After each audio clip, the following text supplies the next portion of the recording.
Welcome to the Passive Mobile Home Park Investing Podcast with your host, Andrew Keel. This is the podcast where you can get the education you need to invest 100% passively in the highly profitable niche of mobile home parks. Welcome to the Passive Mobile Home Park Investing Podcast. This is your host, Andrew Keel, and today we have an amazing guest in Mr. Julio Jaramillo from Evergreen Communities. Before we dive in, I wanted to ask you a real quick favor. Would you mind taking an extra 30 seconds and heading over to iTunes to rate this podcast with 5 stars? This helps us get more listeners and means the absolute world to me. Thanks for making my day with that review of the show. All right, let's dive in. Julio is the founder, president, and managing member of Evergreen Communities and its affiliates, the owner and operator of more than 4,000 home sites across 12 states. He formed the company in 1999 with a $5,000 investment and has built it into a $325 million privately held organization employing 75 Americans. In his off time, Julio is an avid cyclist and Ironman triathlete. Julio, we are excited to welcome you to the show. Thanks, Andrew. Thanks. Pleasure to be here and looking forward to talking to your guests and sharing my story. So excited. Before we get into the juicy stuff, we have to talk about the Ironman thing. I want to know, because those that know me know that I do those as well. I do 1 or 2 a year. So how many have you completed thus far? When did you get into doing those? I mean, first, I'm going to tell a lot of your listeners that what you do and having some kind of a lifestyle like that is just so beneficial for your business. So I've been an avid cyclist since I was 15, and I was born in Medellin, Colombia, where we're known for our climbing. We do in the Tour de France and many other places, the Colombian climbers are always there. So that's always been my passion. And then years back, we started doing these annual trips. So I've ridden my bike in France, in Spain, in Colombia, in Armenia, in Central America, all over the world. And we followed the tour in an RV back when Lance in 2005, and we rode up Mont Ventoux and Alpe d'Huez. And then one of my buddies said, "Hey, he's doing a marathon. Let's do a marathon." So I did my first couple of marathons, and then they dragged me into Ironman. And I was telling you earlier, I'm not a great swimmer, but I've gotten a lot better. And now I just, whether it's an Ironman or, we're into gravel riding, mountain biking. We just did a trip in March to Colombia in the Andes. We went over 14,000 foot elevations and through the jungle, and just amazing experiences. And that's where I do a lot of my best thinking. That's where I met a lot of my best investors, people that are going to work and put the time into their body and into their mind. Are going to be the kind of people you want to hang out with. So it's part of my everyday life. I mean, this morning I rode. Yesterday I swam and rode. I mean, and I feel it keeps me young. I'm 55 years old and I've never been in better shape. So wow. Yeah. Well, so I won't embarrass myself by saying what my time was on my last 70.3, because I think you got me beat when I saw your Oregon 70.3 time. I think, you had 5 hours, 24 minutes finish time, which is absolutely amazing. I mean, a 28-minute swim at 55, dude, you're crushing it, man. I love it. Well, thanks. And the course helped me a lot, but I'll take it. Just so you got to always know you're competing against yourself and your own body, because there's always someone better and faster. So I just enjoy it. Oh, I love it too, man. And I think one of the things you mentioned that was like, we kind of skimmed past it, but it has helped me so much in my business to, you don't really think about it, but to do those triathlons, you have to be very organized. You have to, to go into the race, to set up your transitions.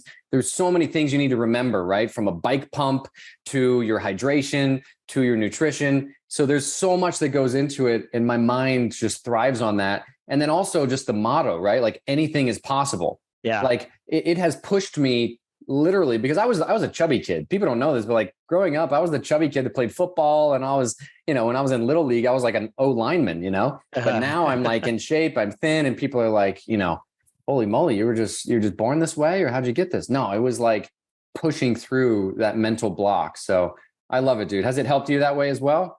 Oh, absolutely. Yeah. I mean, I love which you mentioned, the organization, the discipline, The discipline. if we're doing a big ride on Saturday night, I can't go party Friday night and go out with my wife and drink until 2 a.m. I'm like, all right, I got to take it easy and get to bed. So it helps organize your life. Then you appreciate the celebration times and the other things. And like you said, you feel good about it. I can eat what I want and know that I'm going to burn it off the next day, because I'm going to kill 2,500 calories on a ride or a long run. So I recommend it. And people just got to find their passion, whether it's hiking or surfing or whatever. Just find something that gives you that balance. Totally, dude. Well, let's dive into how you got started in manufactured housing, interested in learning about your story. Sure. Yeah, I'm one of the veterans in this business. It's fun. It's great to see all these new people coming in and the young guys.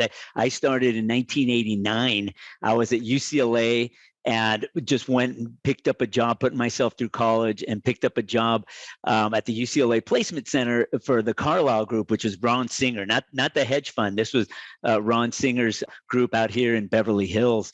And went in as an accounts payable clerk and just inputting bills and for these trailer parks. I don't know what the hell are these, but I'm just inputting the bills and I'm always just meticulous, and I like to teach. I teach it. I go to my high school, Burbank High, my alma mater, and I set up a scholarship because I was like, hey, I want to show these kids that I don't care what you are, what size, color, race, gender, identity. I don't give a shit. You can make it in this great country. So quit beating up the country and the system. And if you want to complain about it, get in line with all the other haters, or figure out how you can make it. So I did that, and I was I was valedictorian at my high school, went to Caltech and hated it, and then transferred to UCLA, and then ended up at this working for Ron Singer. And, so much is talked about race and this and that. And so I love the diversity being, hey, I'm Hispanic, hablo español. I was born in Colombia. I love Colombia. I love my country. But I love the U.S. and I love our free enterprise and I love our system. And there's going to be winners. There's going to be losers and winners in any system. So you got to go find it and then take care of the help and develop and download to the people to make it happen. So that's what I did. I was inputting these bills, and I was inputting these water bills at one of the properties that Ron owned, and it was like $4,000 a month, and you just start seeing the trends, and then it shot up to $7,000, and I'm like, what the hell is this? So if you're just going to go in there and do your job and just plug in the bill and like a robot, you're going to be replaced by AI, right? So I was like, no, something's going on here. I took it into the CFO and showed him, and he's like, oh shit, we got a water leak and this and that. And so he's like, we got to put you to better use. Promoted me to staff accountant. I changed my degree to accounting, which UCLA didn't have. So I went to school at night at Cal State LA here in Los Angeles. And it took me 8 years to finish my degree. Here's a valedictorian who went to Caltech full scholarship. I had a scholarship to MIT, and now I'm at Cal State LA taking 8 years to get my degree. But I'm like, hey, it is what it is. And I learned the business 11 years under Ron, became his CFO, director of acquisitions.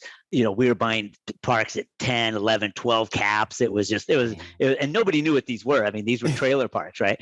And then in 99, I went on my own and formed Evergreen Communities and said, all right, I'm going to give this a shot, right? It was like a few months before I was getting married. I'm like, all right, I don't have kids yet. This is my chance. Let me see if I can do this. And bought my first park up in New York. And, got some investors, all my money's just been one-on-one syndications, friends, families, people that they've brought in that said, hey, this stuff's working. What are you doing? Let me in. So learn the system there. And I'd go, and I still do, go out to the properties, walk the property, see what's going on, see what your competitors are doing, see what's going on in the market, see what's happening around you. Don't go in there and think, oh, this is a cash cow and I'm just going to make all this money and it's going to be on autopilot, because it's not. You'll quickly find out. As you and I both know, you'll quickly find out stuff comes up from the city, from your sewer systems, from your this, from your that. So I just learned it from the ground up, literally one deal at a time, one decision at a time, one transaction at a time.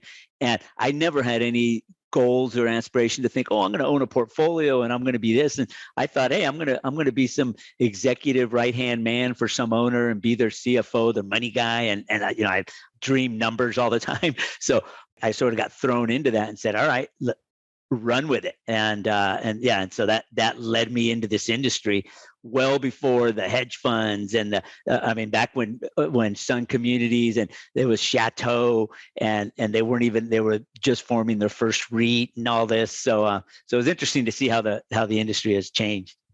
Oh my goodness. Yeah. It's changed so much. That's such an amazing story. I think a lot of operators kind of fell into this after single family. They kind of got into single family investing and said, hey, let me scale up.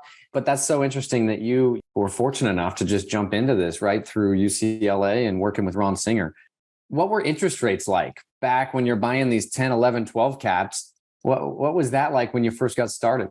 Yeah, they were in the 7-8%, 6 to 8.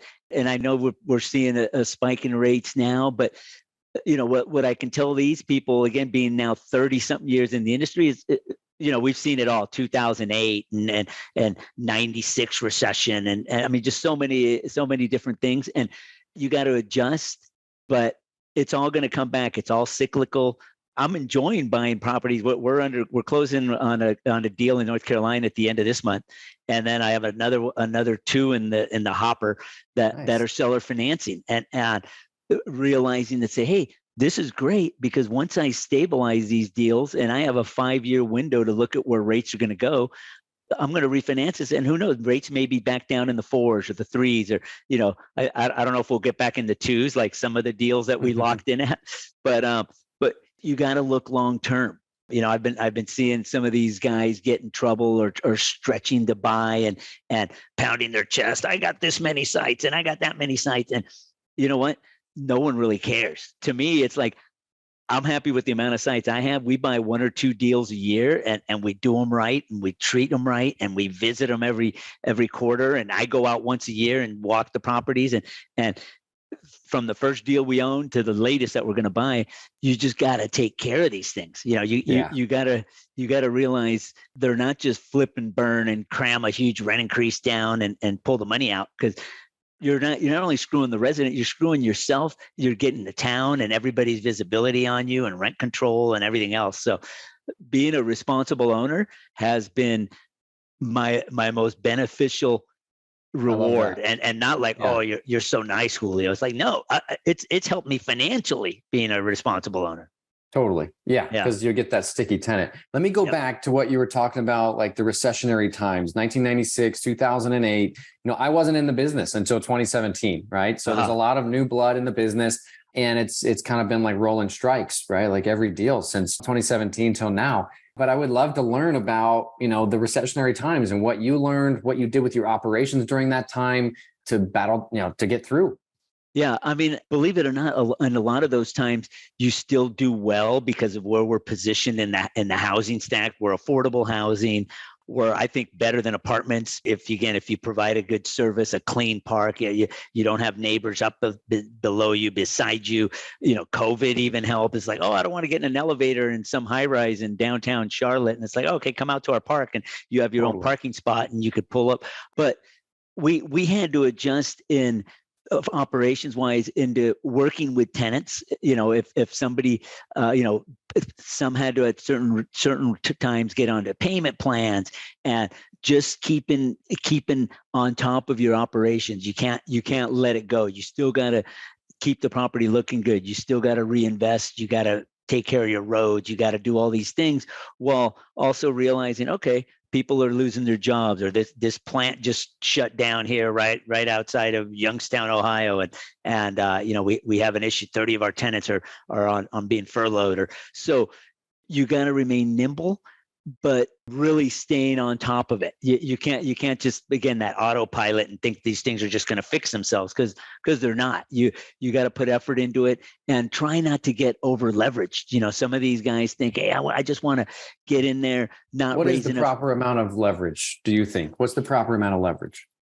Well, we used to buy back in the GE Capital lending days. They would do 80% LTV, and if you can get in with 20%. And again, that helps your return. So I get all that. But take the proper leverage that the lender could give you, but then properly capitalize yourself. So you have reserves. If your occupancy dips, you have some reserves for property improvements, and know, okay, hey, I'm on a 10-year loan here with Fannie Mae, and they're going to have my capital reserves each month, but I'm going to need X amount. I'm going to need $300,000 in this reserve fund for roads or for other improvements. So just what I'm seeing in some of the younger people and some of the people that come in here is they just think, hey, I'm going to get by with as little as possible, get in, flip and sell this thing out in 5 years. And it works for some. I mean, some jack up the rent, sell it. And I'll look at a property. I'm like, oh man, I saw that 3-4 years ago and it was going for $3 million. Now they want $8 million and the rent's doubled and everybody's pissed off in the property. Sure. Their delinquencies and that formula wasn't, I wouldn't sleep well at night knowing I'm just like creaming the most the residents that need the most help. Yeah, it's fragile. Yeah, totally. Yeah, totally agree. So the leverage question, kind of varies, right? Like if you're going into refi, is that your model, and to buy, fix up, and refi and hold on to it, or is it buy, fix up, and sell? What's the? Yeah, no, we don't like to sell. I mean, we've sold a few properties, and like another operator I ran into said, he called it trimming the tree, areas that you weren't getting to well enough, or you couldn't build around, or so we've sold a handful of properties, and it's funny because I've talked to the buyers of all those properties at the events, and they've all done well with them as well. So that's the beauty of this business is you can make your money, sell it to someone else, and they can take it to that next level. We like to hold long term. We like to take our rents up, right below market, but over a long term plan.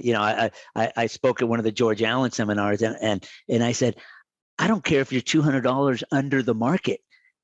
Those residents living in that community are either on fixed income, they're living check to check. They've already adjusted to that rental amount. They don't care if you think, oh, well, your rents are $300, but everything's $500, so I'm going to give you a $200 rent increase. It's not going to happen. What's the most, Julio? What's the most you would raise rents on a group of tenants? Year one. I've tried to stay under that $50 range, 40, 45. And I've usually, especially if in your business plan, I've given them something like, hey, guess what we're doing? I did do one in New Hampshire recently. We were like $200 under rent and we put in a $75 increase, but we repaved all the roads. We spent like $200,000 on roads. We brought in dumpsters. We cleaned stuff up. And the residents were actually thankful that somebody cared about the property. And then anyone new coming in, we adjust them to market. So if you're going to resell your house, they're not going to get to stay at 325 when everyone else is at 500. And that makes sense. I've had the same experience, where you reinvest, you put the capital in, and then when you do the rent increase, people are grateful. I've really seen that. And there's only been like one instance where, I think it was just the tenant base that we didn't have a good response, I think, but it was only like 10% of the people in the park that were upset about it. But yeah, I think that's reasonable, especially because if you don't increase the rents, there's going to be a higher and better use for the property. And as you've seen, mobile home parks are disappearing right now. There's more being torn down than there are new ones being built. So absolutely, at some point you gotta increase the rents. Otherwise the investment won't make sense. Let me circle back to this and ask you, because I know in the past 6 months, you've attended the city of Burbank council meeting twice and called them out, once for rent control and then twice for the water and power increases. And you speak against the council from a renter's point of view and how they're hurting the renters' pockets. So maybe tell us about that and what you're trying to accomplish at those meetings. I enjoyed that. But well, I mean, a lot of that stems from, again, my love of the free market and the system. And I started, and I tell that story to the city council. I said, I was able to live in Burbank, and people who don't know LA, Burbank is its own microcosm around Los Angeles and the disaster that is the LA school district, LA police force, everything else. Burbank has its own school systems, police force, utilities. All the studios are here. It is just like a small town, well-run small town in this behemoth of the second largest city in the country. And so when my dad, brought us here from Colombia legally, he's like, I got to live in Burbank. I mean, that's where my kids are going to get a good education. So we rented. He's like, I can't afford to buy yet in there. So we rented to get in Burbank. And now, about a year and a half ago, I bought. There's a property management company in here in Burbank that manages about 900 units, apartments, triplex. And me and a real estate buddy of mine, and again, this goes into keeping those good relations. He came to me and he said, "Hey, you want to buy this company with me?" And I was like, "Sure." So we bought this company. The seller carried paper for it, so we didn't have to go in with a lot. And we're representing all these renters and these people that have owned their homes for all these years. And meanwhile, the homes in Burbank, I had bought one in 96 and now I own three, but I had bought one in 96 for 179,000 and little 1,600 square foot house that, in Florida or somewhere else is 300,000-400,000 now. Well, it's about $1.1 million here in Burbank, and it's paid off. I rent it out. I'm really good to my tenants. I'm like, they've been there like 7 years. I think I've given them, I don't even follow a lot of my own business rules. I've given them only a couple rent increases. I'm like, they're good people. And so I'm telling these people, I'm like, the minute you implement rent control, all of these people are going to say, I'm selling my home. Someone else is going to buy it. And there's going to be a lot less rental inventory. And the people that want to come to Burbank and go to the better schools and advance are going to get hurt. So the one thing, when one side of the political equation tries to go the other way, I sort of dissect them. And that's, I throw in my Spanish and my heritage and everything and say, hey, you can't call me a racist or a right wing this or right. I'm a businessman. And here's how it works, buddy. Yeah. And you want to control rents? Add inventory, supply and demand. Happen. It's that fucking simple. Pardon my language. No. That makes a ton of sense. Yeah. Let's circle back here, because we got passive investors in looking at investing in mobile home parks. Maybe you can tell us how your mobile home park investing strategy has changed over the years, if it has, and why. Sure. So we form single purpose entities, LLCs in each state. So each of our properties are single asset LLCs. And then I have limited member investors, and we're the managing member.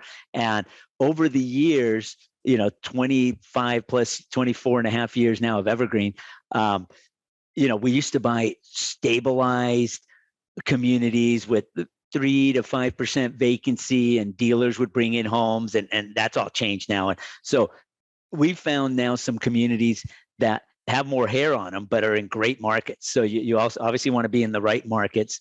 And probably our last 10 deals we've done as joint ventures. I've brought in different people, whether they were brokers or operators that didn't have either the know-how or the capital, but said, hey, I want to be in this business and I want to bring something to the table. I'm going to bring either the community to you, or I'm going to put in a ton of work. And so this deal we're buying in North Carolina, I'm doing with the joint venture, and the fella lives 20 minutes from the property, and he doesn't have investors yet. He doesn't have anything. I'm like, don't worry about it. I got plenty of investors.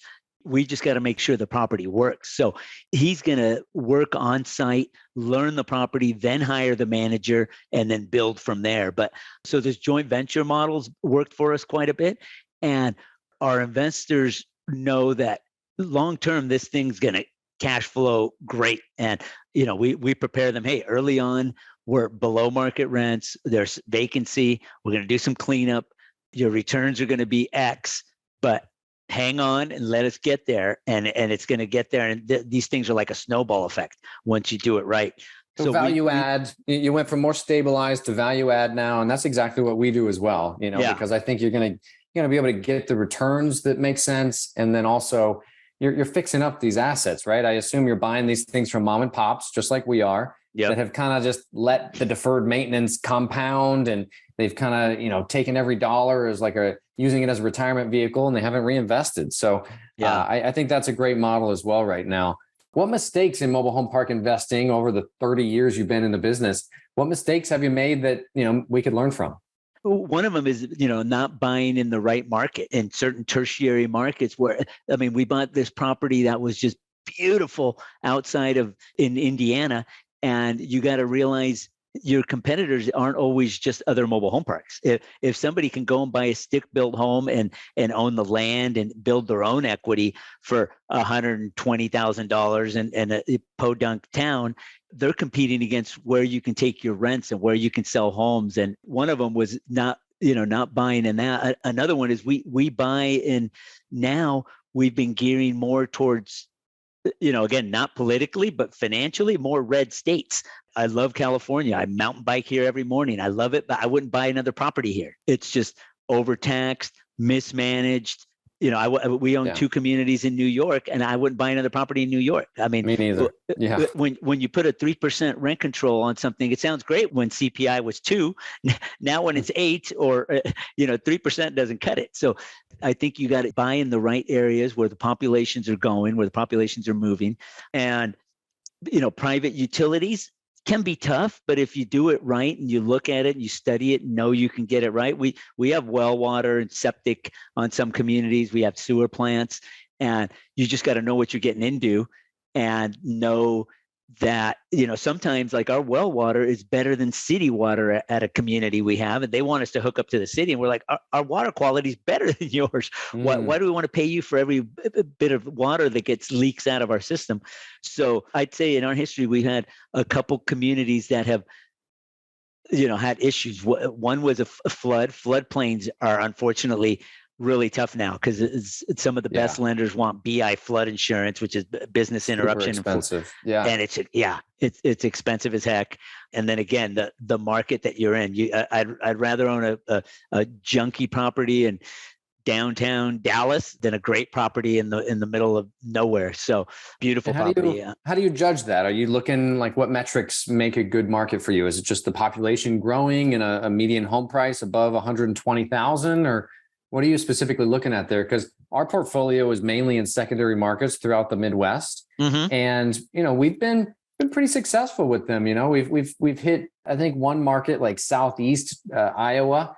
We sold our one mobile home park that we had there because it was a market thing. Just employers were leaving, and we didn't want to be the last one in the town holding the bag. But yeah, tell me about what you're looking at when you look at a good market. Sure. And just for the record, a lot of our properties are secondary markets too. And I love secondary markets. The few where we made mistakes, really tertiary ones that just like your Iowa one that was just like too far out of the one thing I've learned, and I never like putting hard metrics that this is our minimum FICO score, or this is our minimum home rent, or this is the minimum population. I like to take it all in. And so we'll get a property and I'll look at it, I'll Google Earth it, and I'll look at, all right, where's the growth going? What city is it? Is it outside of this MSA and what's happening there? And, is growth coming there? And then I look to, how far are the jobs? How far are the Walmarts and the different shopping areas?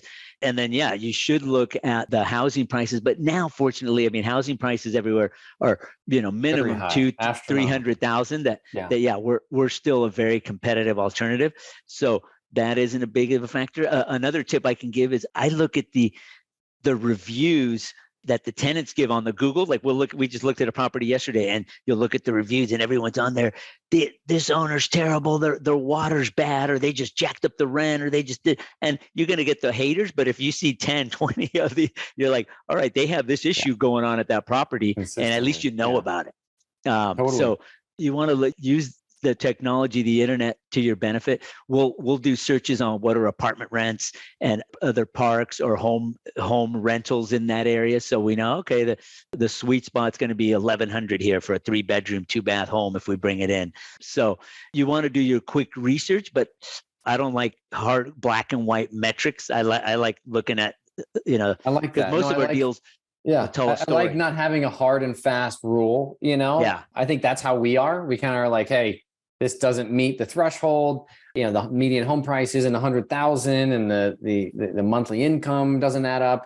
So that's interesting. No, because one of our properties, like one of the very first ones we bought, is in a tertiary area of Pennsylvania, but it's like the best one. Like it's like zero turnover. The homes in the park sell for 50, 60 grand cash. Nice. Like, so it's one of those markets that like we got lucky, and then there's others that like the Southeast Iowa that just didn't ever develop into something.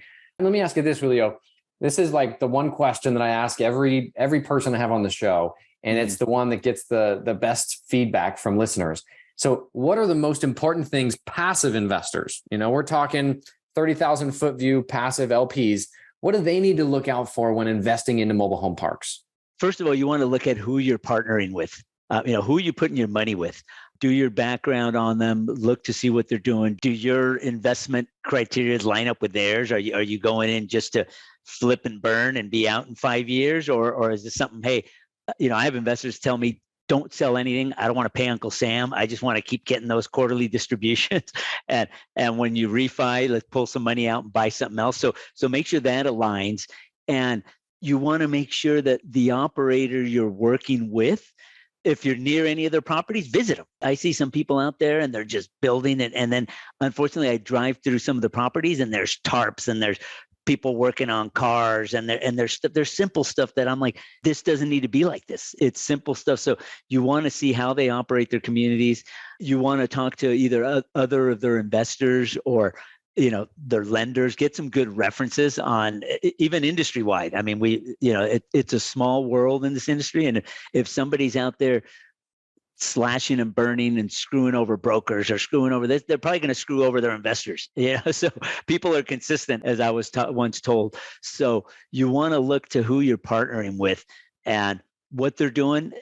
Don't get seduced by the returns and, they got this waterfall and this preferred return and this and that, and say, all right, that's great, but how long is this property going to be held? How are we going to operate it? What's the long-term goal? The returns will get there and the returns will be there and the value will catch up. If you have a good operator who's not a pig and who's going to look out for the best interest of everybody and get somebody like we invest our own money right alongside with our investors. So we're LPs, we're right alongside with them, and we're the GP, we're the managing member. When I tell them, hey, my money's going, I'm only getting paid when you're getting paid. I'm only getting a return when you're getting a return. And so we align our objectives, which I think is important for people to look out to. And don't get desperate. Don't just think, oh my God, this is the latest, hottest thing. I just got to get in with the first guy I know.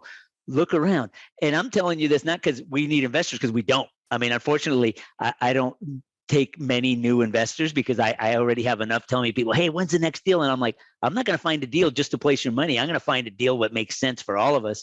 And then, unfortunately, if I send it out to my 200 plus bench of investors, I'll be like oversubscribed and cutting people. Oh, you're a jerk. I wanted in on that deal. So that's not an issue with us. Fortunately, this long in the game, 25 years. But there's some good people out there. I've invested with some good people, a couple communities and groups out there, and that do the right thing. That have either done podcasts or they were out there. And I look at what they're doing on LinkedIn, and they're like, they go in there and they invest money like yourself in the property, and they value the resident and realize this is your seed. This is the seed of your growth and your investment. If you're going to go shit on your seed, then it's not going to grow. If you're going to go. One of my very first investors, he worked at Goldman Sachs, and he had a long tenure there. And he said one of their core values, one of their things they repeated at Goldman was be long-term greedy.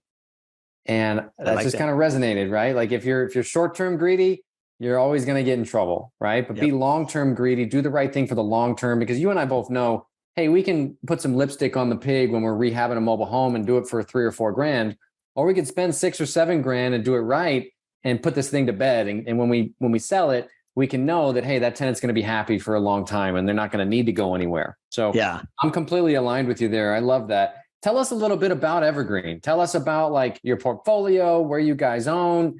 If you don't mind, just kind of give us a recap of that. Absolutely. So we're in 12 states. I got our maps behind me here, but we started in, we like the North. We started in the Northeast. I don't see any pins on Hawaii over there. What's up with that? Yeah, we'd love to get there. And we've sort of followed where the good deals are, where the markets. It brought us to Florida. We have some in the Midwest. We have a lot of communities near universities. We love university towns. We love places that aren't going anywhere. We have a community 2 miles from Notre Dame, and it's always expanding, and they're adding student housing, and they're doing this and they're doing that, and there's always jobs. And people think, well, a professor's not going to live in there. No, but the people who work in the cafeteria, or the people that clean the buildings, or the people that do this. And we followed the deals. We bought a deal in New Orleans and it was just in a great area. And you just got to think about it and say, all right, this was 3 miles from the airport, and the airport is always, for hurricanes and everything else, it's got to be accessible to bring in FEMA and help. And so the levees that were built there, this thing isn't even in a flood zone because it's so well protected. So we like to follow the trends in the population. Like I said, we're really hot on the red states. I'm trying to get into Texas, which I haven't yet, but I'm close.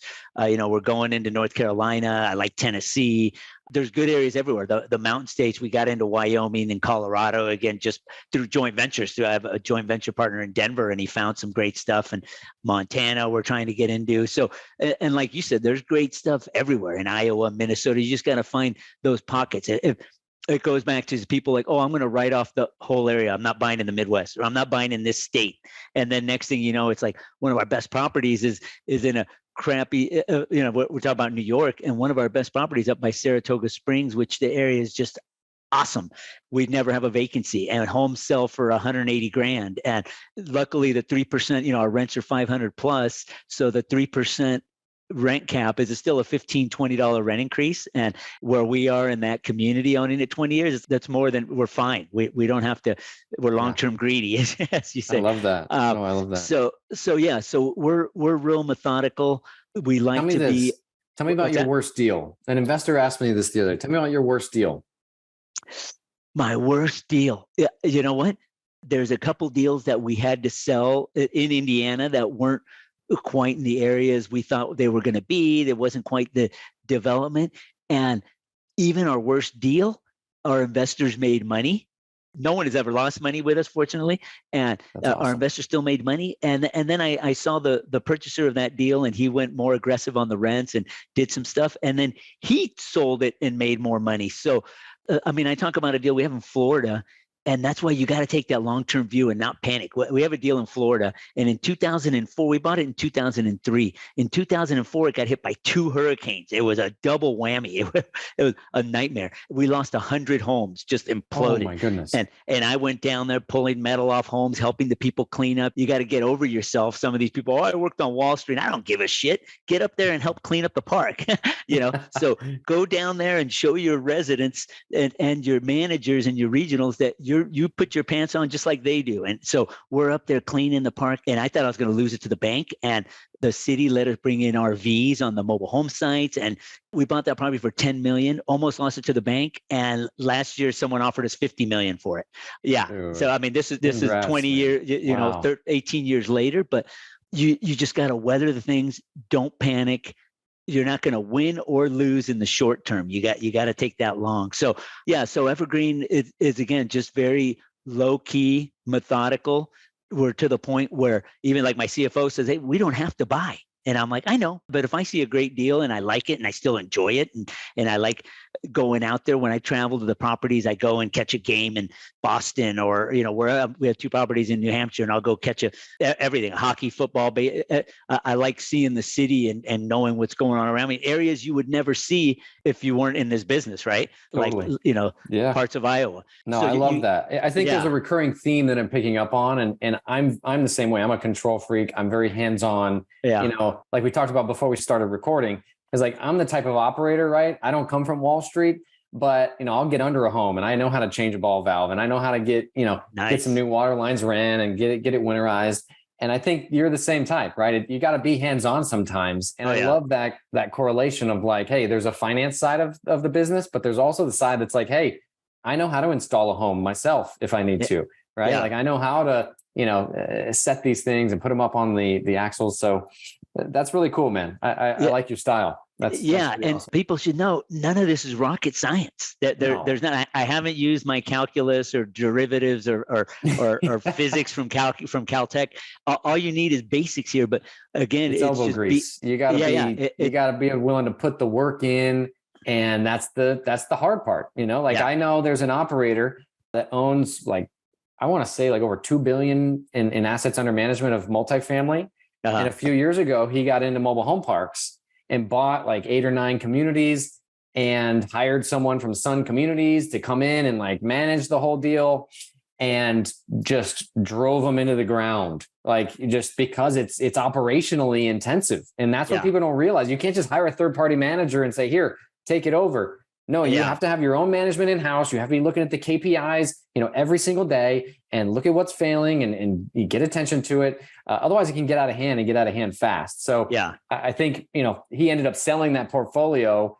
He was like his worst performing deal. It was this mobile home park portfolio that he did compared to all the multifamily that was his mainstream. But it just goes to show you things can go south fast if you not have your finger on the pulse, right? Yeah. And nobody cares about the properties like yourself. And like you so, do. That's so right. That's another thing that I preach is I don't care how smart, good, capable you are. You only have 8 to 10 hours a day if you're working that much to make shit happen. So you got to multiply yourself. You got to share equity. You got to bring people in that care about it. When you third party everything, they're like, oh, I'm getting my fee. I don't care. And I've seen that again at some of the comps I've driven through. Like, oh, that's third party managed. And I'm like, oh man, that looks like shit. I'm like, I wouldn't allow my property. I'd be like, later, dude, I'll do this myself. So you got to empower and share some of that growth. Totally. So you have a rising tide. For the greater good. Totally. Yep. Julio, what does the perfect mobile home park look like in your eyes and why? Oh, great question. The perfect community for me would be at least 100+ sites, something that has some size, institutional quality, that is well occupied with big lots. You want to worry about that, obsolescence where you got differing setbacks and you can no longer get homes in there in a community that has a lot of community feel to it, where you have events, where you have, different objectives, where people are helping each other. One community where in our community center, we added laptops and computers for the kids that don't have that in their home. This is a Hispanic park, and they come in there and do their homework, and so people want to stay there. People want to be there. So you have that community feel at a decent rent level, $20 to $50 within the market, and you're consistently reinvesting in it. And you're like, oh man, I'm going to hold this 30, 40, 50 years. My kids are going to have this. And the city's just growing up around you. And it's just like, oh my God, this thing is just caught into this area. And we have several like that. And I think those are just gems for everybody. The residents love them. The city's happy. And, we talked about the city. You need to impress them so they're not coming down. Hey, you guys are a disgrace to our town. You're looking like a trailer park. And your investors like them because like, man, this thing just keeps giving off cash. Totally. What about park-owned homes? Are you a fan of park-owned homes or tenant-owned homes? And then utilities in your perfect mobile home park?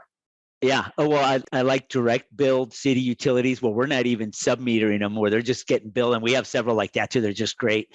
We used to only like tenant-owned homes. And, there's some areas where, again, you got to adjust. And we have probably our most beautiful community that has just gorgeous double wides. And we had to bring in some homes there, and nobody wanted to buy. It. A lot of seniors are like, I'm not going to get into a new mortgage. I want to rent. And we had to rent some homes there. But we like the pride of ownership when somebody has some skin in that game, in that home, and they're going to stay longer, whether we're carrying paper or it's a rent to own lease or something where they're going to be there longer. So we don't want to be just an all apartment type community where everything's rentals. But I think if you do it right and scrutinize right, get better people in there if they're going to rent their homes, and have some guidelines. We allow dogs, but not large dogs or vicious breeds or certain things in our rental homes. So it's the sum of a lot of small, good decisions. People say, oh, what's my goal? This and that. I don't even know. It keeps moving. But as long as I'm making pretty good decisions most of the time, it's going to keep growing. So, percentage wise, how many park-owned homes do you have in your portfolio? I'd say, we're probably less than 10%. Less than 10%. Same with us. We have some, but it's not the preferred thing. We prefer the tenant-owned homes. And then, utilities, direct bill, public utilities all the way. We have just a few more questions just because we're running out of time. Sorry. Yeah. Sorry. I talk a lot. No. I just want to make sure we get through all of these. Yeah. Julio, what does the future of mobile home park investing look like? And how do you see mobile home parks fitting in with the direction the economy is going, with obviously the higher interest rates and possible recession? Yeah. I think we're emerging gem, but that more people have to catch on to. I mean, we're the answer to the affordable housing. We're the answer to a lot of the homeless. I mean, we have in New Hampshire, a homeless veteran group came to us and said, hey, we want to buy this mobile home, split it in half and make 2 units for 2 of our homeless veterans. And we were like, I mean, we love veterans. We don't want crazy going on and affecting all of our residents. And these are now 2 of our best residents, and they take care of the place. And so we have such a great, we gotta quit allowing the places to look like crap, make them nice, and keep developing new stuff and showing that I think we're the answer. I think for the stuff we own, I think we have a huge runway in rents, compared to where apartments are and where these things can go long term from the investor side. I think if you get there, the long term greedy, but it's a limited supply, and there's so many people getting in there that it's hard, it's competitive. I think we got to quit cannibalizing each other and overpaying for stuff, and then people end up going under, and the last one standing, like you said, I got overbid on this call to offer, and then it's like, oh great, why'd you pay for that? It's below the cash flow. You're getting a negative return. So you still got to be smart about it, and finding the deal. But I think the biggest thing is being a responsible owner, man. When you take care of these things and set the bar, set the example, the sky's the limit, because then you can develop new stuff. You can show towns. You say, look what we've done. We have a community that they said no more mobile home spaces in our town. We're not allowed. And then we cleaned this thing up, and we went to them and say, hey, first of all, HUD said you can't impede these things. We need affordable housing, and your people need this, and you're going to get more tax revenue. And look what we've done. And they came and looked at it and said, man, absolutely. And now we just got approved for 100 space expansion because they want these things. So people are watching you, and you can't be a pig, and totally. You can't be stupid is what I'm saying to people is like, this isn't the lottery. This is elbow grease, hard work, and a damn great investment when you take care of all your stakeholders. You're the lender, the tenant, the investor, and you, the owner. I love it. Julio, how can listeners get a hold of you? So our website's evergreencommunities.com. My email is Julio, Julio, at evergreencommunities.com. I'm available. I like to help. I got a lot of help coming up. And so I've given people advice and reviewed deals for them. And I don't need anything from you or a fee or anything. That's just not where we're at. And if someone has a great deal and it makes sense, and we're like, hey, can we put this together? We'll look at it. Well, again, we have now 6 joint venture partners in different parts of the country that brought us a deal or brought us an area we wanted to get into. And it's a win-win. If you look at, you're not going to take advantage of me, and I'm not going to take advantage of you, where 1 + 1 = 3, then we're on board. I love that. That is fantastic. So one last piece of advice that you would give to, interested passive investors before we sign off. Sure. Be patient. Look who you're working at. Don't look at this strictly financial. Look at it and say, okay, how am I getting into the right thing with the right people so you don't get screwed, pardon my language. And using what you said, be long-term greedy. Realize this isn't a liquid investment. This isn't a Tesla stock. It's not going to double in 2 years, but it's going to keep giving back to you. It's going to give you depreciation. It's going to give you a lot of benefits. And do the right thing, and you'll be rewarded handsomely. I love it, Julio. Yeah. Thank you so much for coming on the show. Okay. And then one last thing we're going to end is you and I are going to have to do an Ironman together just to hang out. That sounds amazing. I'm ready to go. Tell me when. We'll plan it. We'll plan it, man. All right. Julio, thanks again. And everybody listening, I hope you got some good golden nuggets out of this episode.